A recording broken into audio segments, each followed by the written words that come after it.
It is 7:30. We'll call this meeting of the Washington County Board of Supervisors to order. Let's all rise for a moment of silent prayer and then the Pledge of Allegiance.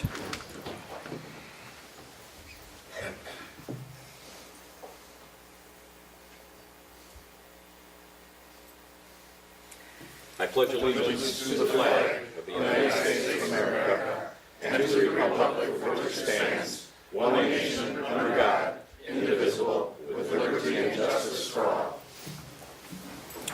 Okay, we have Supervisor Bolowa, who is excused, and we also have absent Supervisor Schultz and Supervisor Gonring. We have a quorum and we can proceed. This is a meeting of the Washington County Board of Supervisors, and prior to this meeting, public notice was given by posting a copy of the agenda in the office of the county clerk. It was emailed to the West Bend Daily News, and that is the official newspaper. In addition to that, the agenda was emailed to CNI Newspaper, Express News, Kewaskum Statesman, Milwaukee Journal Sentinel, and the radio stations in West Bend and Hartford. And the above action is in conformity with the State of Wisconsin Open Meetings Law. Before we get to item number 4, I'm going to ask if it's okay, I need a motion and a second to take the entire agenda and move it into the consent agenda. That way I can have the shortest meeting on record and I can beat Supervisor Dice's record. So move, okay. No second, so I guess we'll have to continue on. Alrighty, I need a motion and a second to approve the consent agenda. We have a motion from Supervisor Iyer and a second from Supervisor Kist. Sorry, Supervisor, what's your name? At any rate, any questions or concerns regarding the consent agenda? Supervisor Parsons? No, okay. All right, with that said, we'll take a voice vote. All in favor of approving the consent agenda, say aye. Aye. Opposed? Okay. And as we move on to item number 5, item B, the resolution that is my commendation, I think it should be moved to. All right, we have a motion and a second. All in favor? Aye. All right, so be it. Don Creepo made the second. All right, so we'll then address item A, which is Resolution 62, commendation of Suzette Robertson. I'll ask the clerk. Yep. Oh, we need a motion, that's right. We have a motion from Supervisor Bossel and a second from Supervisor Schleif. Very good. Whereas Suzette J. Robertson has contributed more than 18 years of loyal service to the citizens of Washington County, and whereas Suzette J. Robertson has chosen to retire from her present position of Assistant Therapeutic Recreational Supervisor at the Samaritan Health Center, now therefore be it resolved that the Washington County Board of Supervisors pause in its deliberations to pay tribute and to commend Suzette J. Robertson for her 18 years of meritorious service. Be it further resolved that on behalf of all citizens of Washington County, this body does herewith extend to her heartfelt thanks for her many accomplishments and successes. Be it further resolved that a copy of this resolution be forwarded to Suzette J. Robertson as a token of appreciation on the part of this board. All rise.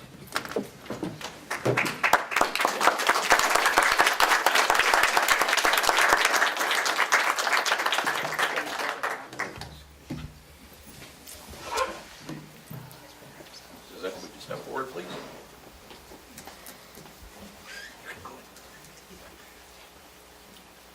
On behalf of Washington County and the Board of Supervisors, I present you a clock Thank you very much. for Thank your you. 18 years of great service. Thank you.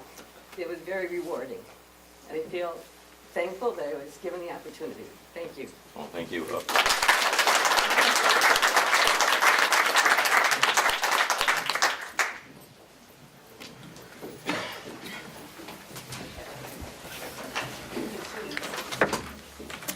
Okay, we'll move on to letter C, and that's a motion to approve the 2017 Resolution 64, authorizing an amendment to the 2017-2021 Capital Improvement Plan to use jail assessment funds in the amount of $38,000 to fund the jail video surveillance system project. We have a motion from Supervisor Creefall and second from Supervisor Sorcy.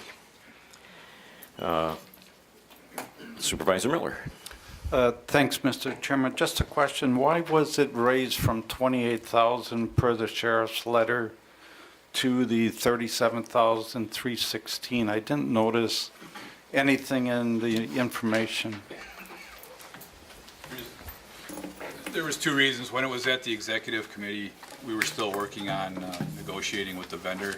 So their costs came a little bit higher, but then we also elected to add cameras, 16 cameras. That was not really part of the beginning of it. So, All right. Thanks. Okay, anyone else? All right, we'll vote electronically. Are we set? Excellent. All in favor, aye. Nay.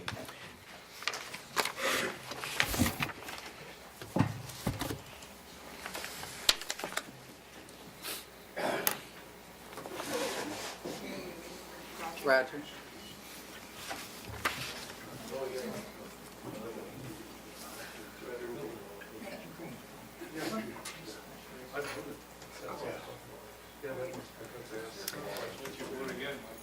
Okay, it is approved, 23 yea, aye, and 0 nay. We'll move on to item number D, and that's a motion to approve Resolution 65, the 2050 Transportation Network Sustainability Plan. We have Supervisor Mahalik and Supervisor Miller. Questions, comments? Supervisor Miller. Sorry, Mr. Chairman, I'm a pest today. I'd just like to comment what a wonderful job staff had taken to put this together. It's a work of art. Thank you. I guess we'll vote electronically if there are no others.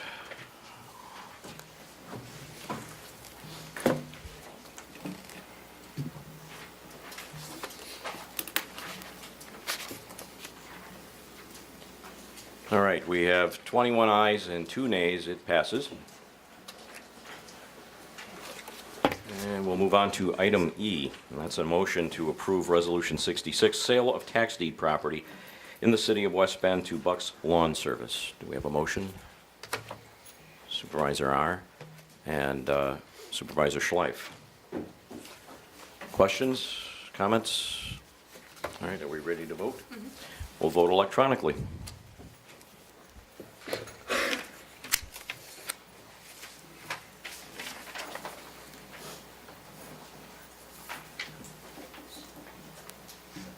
And it passes unanimously. Item F, motion to approve Resolution 67, sale of tax deed property in the city of West Bend to David Hopper. City of Hartford. The city of Hartford? Oh, I guess it is, yes, sorry. Okay, we have a motion from Supervisor Heike and a second from Supervisor Mahalik. All right, no questions or concerns, we'll vote electronically.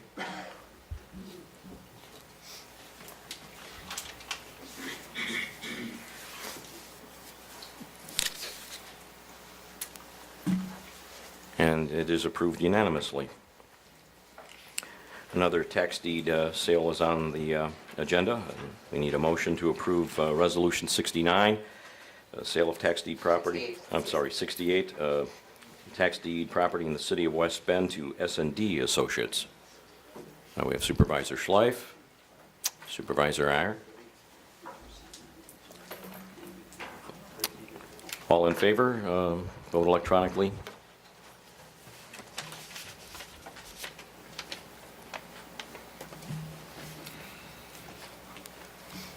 That also has passed unanimously. And now item H, another tax deed. Motion to approve Resolution 69, sale of tax deed property in the village of Kewaskum to S&D Associates.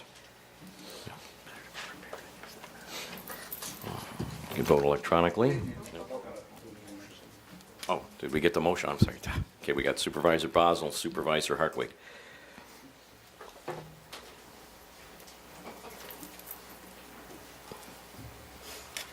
We can vote, okay. We vote.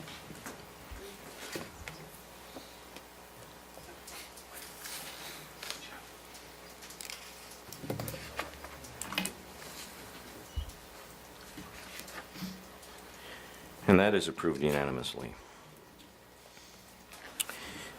Now we'll move on to letter I. Motion to approve ordinance 32, and that's amending the rules and procedures of the county board for meetings starting in May 2018. This was studied and recommended by the county board Rules Advisory Committee.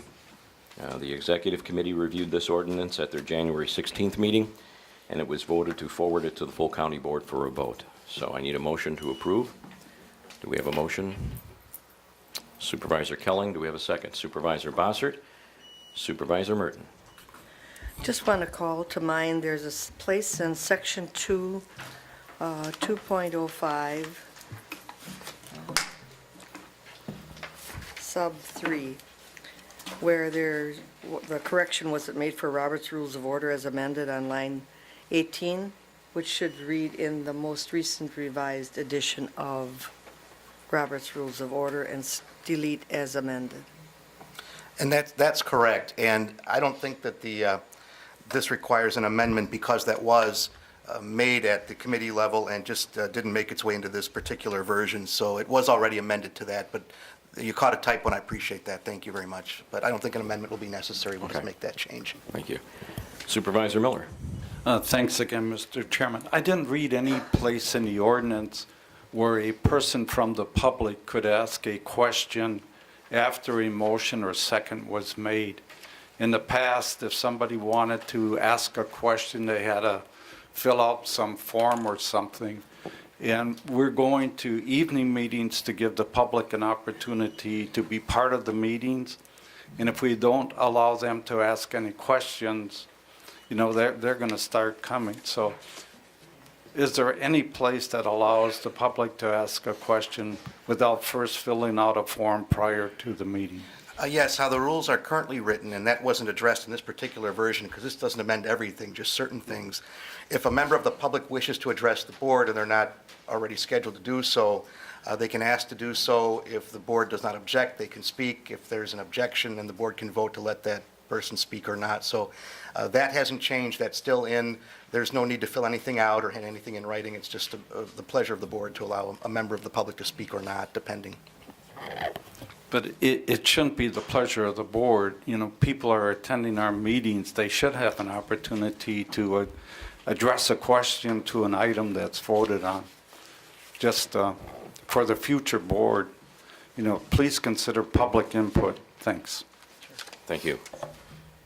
Supervisor Mahalik? Thank you, Mr. Chairman. Well, being a representative democracy, we are the representatives, so I would say that it should be by either pleasure of the board or more specifically the pleasure of the board chair as regards to that. You have to have some level of control as regards to that. Please know that in Hartford, what we do is we have anybody who can come up and speak at the beginning of virtually every public meeting. And you have 3 minutes or more at the discretion of the chair of that particular meeting to address any topic that has to do with the city or that. So we have an open time that we can do it, which is a time limited, so somebody can't get up there and pontificate like I'm doing right now. But then again, I'm an elected official. I mean, humor aside, you can't have a constant allowance of anybody to speak on virtually any topic during the middle of a meeting. If you want to, you go up to your elected representative, you would ask, if you have it ahead of time, or we can set up the rules like we do in Hartford, where it's literally open mic at the beginning of every meeting, or it should be at the pleasure of the chair. That's how meetings are run. It's not gee, whoever wants to raise their hand can, bloviate as long as they want. I've seen it happen, and it's not pleasant. So, want to give everybody a chance to speak, but there needs to be rules, and I think that the rules we have in place are proper. Thank you. Thank you. Anyone else? All right, we can vote electronically on this. Oh, wait, we have Supervisor Dice. Thank you, Mr. Chairman. Just another housekeeping item. In section 1, line 19, after the words "all motions," there is an "and." I think that can be deleted.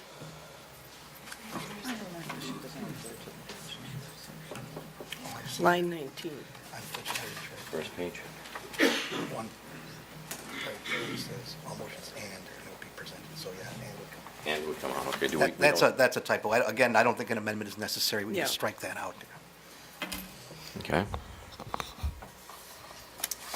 We set to go? All right, we can vote electronically on this as well.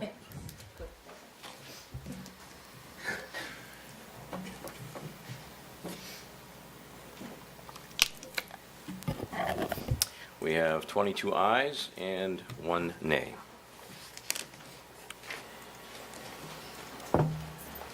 Okay, letter J, a motion to approve ordinance 33. That's establishing the time of the public budget hearing to be 6 PM for the October meeting of the Executive Committee. Back on January 9th, meeting of the County Board, Ordinance 29, Meetings, Quorum, and Order of Business and Executive Committee was approved, which moved the annual public budget hearing from the November County Board meeting to the October Executive Committee meeting. And at the request of multiple supervisors at this meeting, the proposed ordinance was drafted for your consideration. The Executive Committee voted to approve this change at its last meeting. So do we have a motion? We have Supervisor Basel, Supervisor Bossert with the second. And any comments? We have Supervisor Bossert.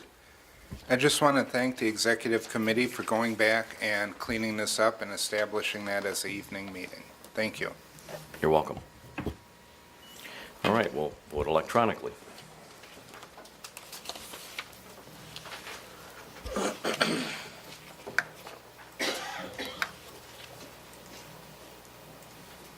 And that passes unanimously as well. Letter K, a motion to approve ordinance 34, amending the staff plan of the county attorney's office. Do I have a motion? We have Supervisor Mahalik and a second from Supervisor Schleif. Any questions, comments? All right, we do have someone here. Supervisor Kelly? Just in reading through this, I really didn't get a sense of what the advantage is to the county for doing it. So if you could just maybe get an explanation as why we're making this change. I'll defer to Attorney Stern. From my standpoint, I want to just address the actual position itself. It really is a position that was misclassified. She really is an office manager, and that's a separate type of position in the county than office supervisor. She has additional duties, she has more responsibilities. She trains staff as we go through. She conducts reviews, she manages an assistant for preparation of the budget and things of that nature. So as far as advantages are concerned, all I can speak to on that point is it's just a misclassification of what that job really is. And as a result of that, it's in the wrong pay grade, it's in the wrong class. And I'm trying to just rectify that within the office. So as I've gone through and tried to clean up positions and streamline operations, that's a problem that I discovered. So this person is responsible for training, you saying, and various other duties that would be consistent with an office? Yeah, in fact, when you pull the job description, I think I actually had it here this morning, it even says in most places, functions as office manager, but yet it's called office supervisor, which is a different designation in the pay plan. So I don't know how that was set up or why it was done that way, but it really is inconsistent with what the job duties are and what the job title is. So that's why I requested the change. Okay, and I guess my next question may be directed at how it was set up in the first place. Was there something in mind that, under supervisor, that is she doing more than she's supposed to be doing, or this person, I should say, rather than she? I'm not sure that anybody can answer what Charlie Carlson thought through every single process. So this was a long time ago then? Well, not long time ago, but it was 2011, 2012. Okay. That's it, I just There's wanted to- dozens of examples like this throughout our pay plan, dozens. Okay. And I know in the last 2 years you've seen some, but in the last 4 years, we've addressed dozens as well. And we've probably not even gotten halfway through. Typically with most moves like this, we've had maybe some savings someplace or other reasons why we've done things. And I guess I'm just a little concerned that, I don't want to start where all of a sudden we're just raising people up and there's, increases in pay and things like that may not be totally necessary or whatever. But I understand if somebody's misclassified and they're doing the job, they should get paid for what they are doing rather than whatnot. So thank you. Thank you. Supervisor Mahalik. Thank you. My understanding, and if County Attorney Stern would let me know if I'm correct on this, I'm pretty sure, you've also had a reduction in staff which has taken additional responsibilities and switched them such that that supervisor position, because of the fact that you've actually been saving us money by reducing staff in that particular office, that means that there are more responsibilities to go around. So if you look net out as to what we're getting, we are actually saving money by condensing that department, but the fact that there are additional responsibilities falling to certain people may move their classification, and it was my understanding as chair of the administrative committee that that's actually what's happened.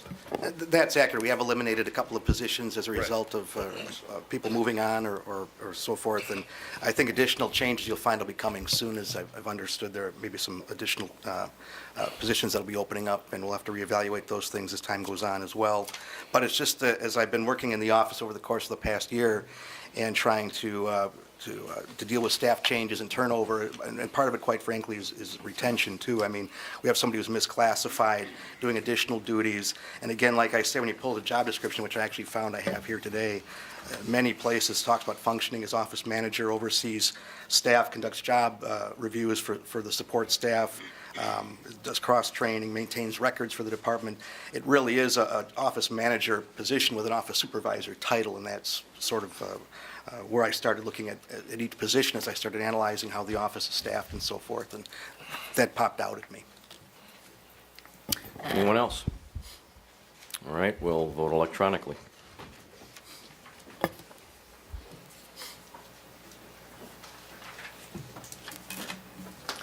And that passes unanimously. Letter L, motion and a second to approve ordinance 35. That's adding one full-time CLT case manager, pay grade 8, to the Human Services Department Behavioral Division Staffing Plan. Now, this ordinance is requesting approval of changes to section 7.02 and 703 of the county code, adding one full-time CLTS case manager, pay grade 8, to the Human Services Department to assist with the increased workload in the Children's Long-Term Support Program. The Human Services Committee reviewed the ordinance at their January 18th meeting and did vote in favor of making these changes. Do I have a motion to approve? We have Supervisor Dice and a second from Supervisor Otten. Supervisor Krebs. Thank you, Mr. Chairman. Under the fiscal effect, can someone walk me through the billing of this? Because it says there's $291,000 in case management revenue, but the 2018 budget only includes $47,000 in revenue. What kind of revenue does the position actually create?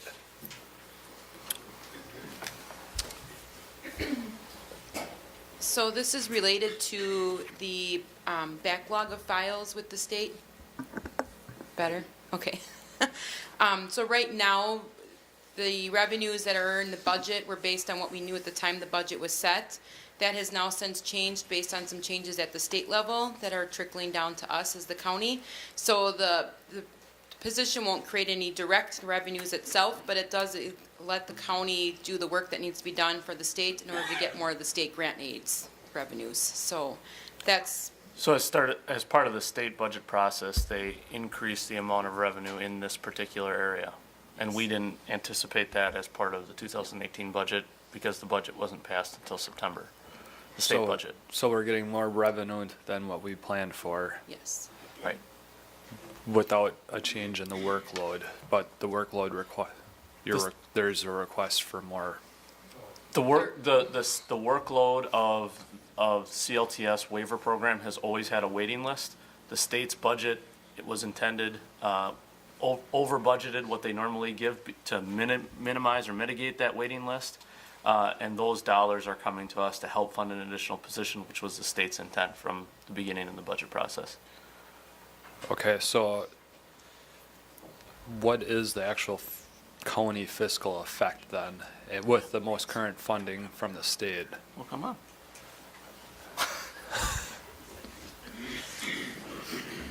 Thank you. Good morning. Morning. Because of the state mandate, we have a waiting list of 75. And by adding an additional person, we will be able to capture an additional funding for the 75. And that's where the additional dollars come in, and there will be a surplus of, I think, Margie figured 47,000. Yeah. A surplus of state money, meaning Yeah. this is levy neutral. Okay, Where's the levy Right. neutral that's what I position? was trying to figure Yeah. out. Yeah, So that's what I thought. the county is actually on the winning side of the equation. Yes. And with this new position, what does that do to the backlog of cases It, then? hopefully, it will eliminate the 75 waiting list. And we hope by the end of December, we'll be down to 0 waiting list. Okay, once it's to 0, is this position still required then? Oh, yes, because of the sheer volume. That's the only way we can get to 0, is with Yeah. the additional position. And it's the same across the state. Okay, so if Also we need get to to count. 0, this position goes away. No, no, The, no. the backlog, no, I'm saying Oh, the if, backlog. The backlog the goes backlog away. would just come right back. Correct. Okay, so this is just to help tread water on the caseload. It's actually a funded mandate, believe it or not. Well, I should stop asking questions and let's vote. Okay, thank you, appreciate it. Yeah. Okay, thank you. Anyone else? Okay, we'll take the vote.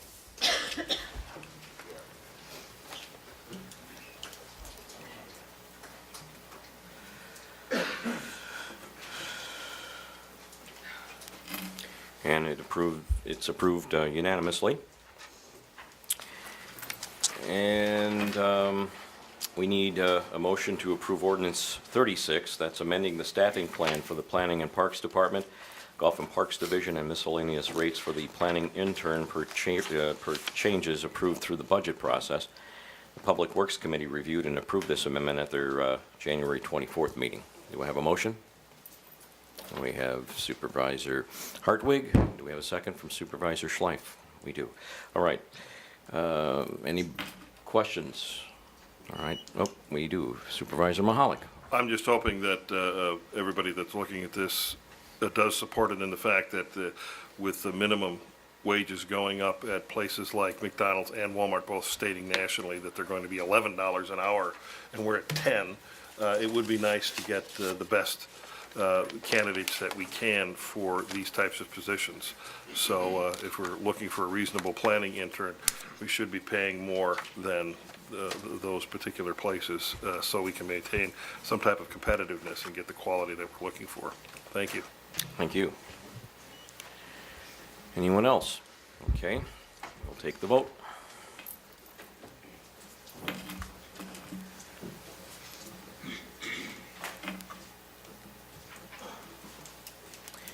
And that is approved, 22 ayes, 1 nay.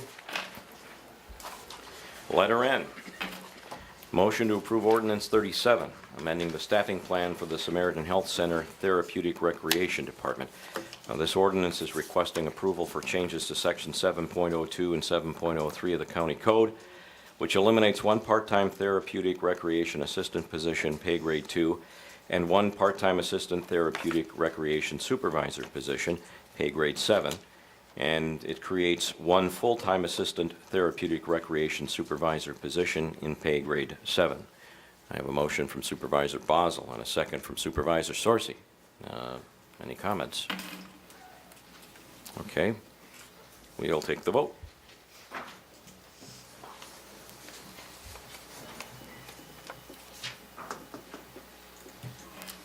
And it passes unanimously. All right, that leaves us with one other agenda item, several, but one, we revert back to item B, Resolution 63, which is the commendation of myself. I need a motion. We have Dennis Kelling and Supervisor Geib for the second. Okay?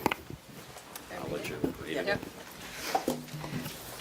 Whereas an honored and respected member of the Washington County Board has chosen to bring an end to his distinguished service on the board, and whereas by his straightforward manner and devotion to duty, he won the friendship and esteem of his colleagues, And whereas Rick Gundrum, having served as chairperson of the County Board of Supervisors and Executive Committee, served on the Moraine Park Technical College Board, the Wisconsin Counties Association Board of Directors, the Radio Communications Systems Committee, the Joint Washington-Ozaukee Board of Health, and others, has always given freely of his time and talents, and his effort provided visible and tangible improvements to his community and the citizens of Washington County. And whereas it is the distinct desire of the county board to pay tribute to Rick Gundrum for his nearly 12 years of service to the constituents of District 16, now therefore be it resolved that the Washington County Board of Supervisors pause in its deliberations to pay tribute and to commend Rick Gundrum for his past years of service to this board. Be it further resolved that this resolution be made part of the recorded proceedings of this board. Be it further resolved that a copy of this resolution be forwarded to Rick Gundrum as a token of appreciation on the part of this board.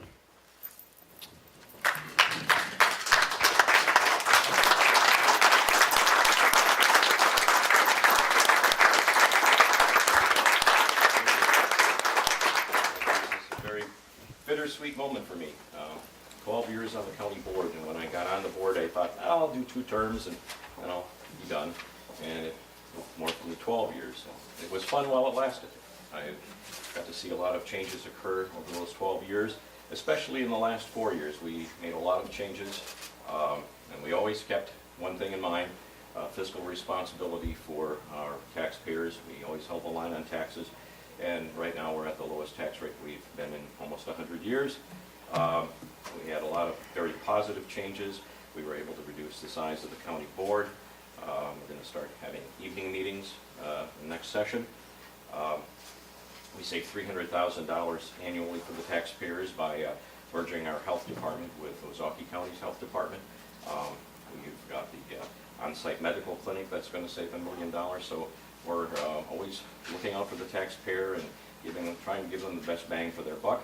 And I commend all of you for all working together on those initiatives and getting those things done. And I just would like to encourage everyone that's still on the county board when the new supervisors come in. There'll be at least 8 of them, and take them under your wing and guide them. They're going to need help, and continue to work together like we've had in the past. We had differences of opinions amongst ourselves, but in the end we've worked it out, we've compromised and got things accomplished.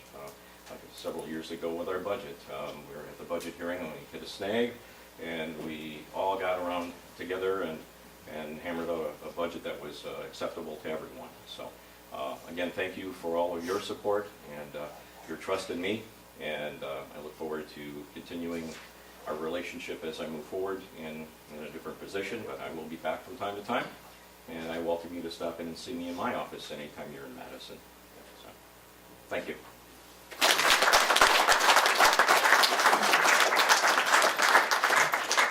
So we've got the resolution we'd like to present to you on behalf of the county.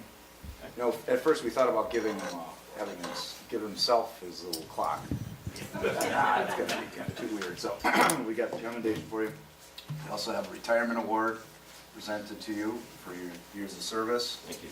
I'd like to thank you. I think you've earned the respect of this board and all of the supervisors with your example of serving on committees and the civility that you brought to this position. I want to thank you. I think I've said it, Mr. Getz and I are the only ones here with longer term than you that can tell you honestly, over the last term, with you being chairman, we believe it's the most civil, it's been the most cooperative of interchange of ideas, and I think with that, we've got the success that you've brought forward. So we want to thank you. We're hoping that can continue as well, and we thank you for stepping up for this next position as well. We're looking to have this advocate in Washington, in Madison. It's Washington 7. For Washington County, in Madison, and we just want to thank you. Well, thank you. Thank you very much. And one more thing, I look forward to the day when I can have our administrator, Josh Shaman, as my boss in Madison. And you may or may not know that Brad Stern and myself crossed paths career-wise a number of times, and I look forward to him sitting in the Attorney General's office someday while I'm in Madison. Very good. Thank you very much.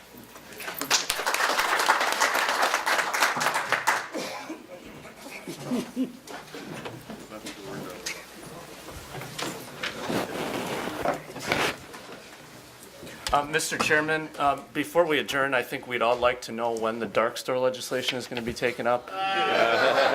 Well, there's talk that there's going to be a legislative study on that this summer, and I've asked to be put on that committee. So I can continue to lead the charge to get that done. And there are a couple of other issues that I've already been approached on by some that haven't been brought forth yet, but yeah, it'll be a busy time. But I'm looking forward to it. All right, our next meeting date, your next meeting date, March 13th, 7:30 a.m., same time, same place. And now I'll entertain a motion to adjourn, subject to the call of the chair. We have Supervisor Kist and Supervisor, what's his name? Michael Parsons. All in favor of adjournment? Aye. Opposed? We are adjourned.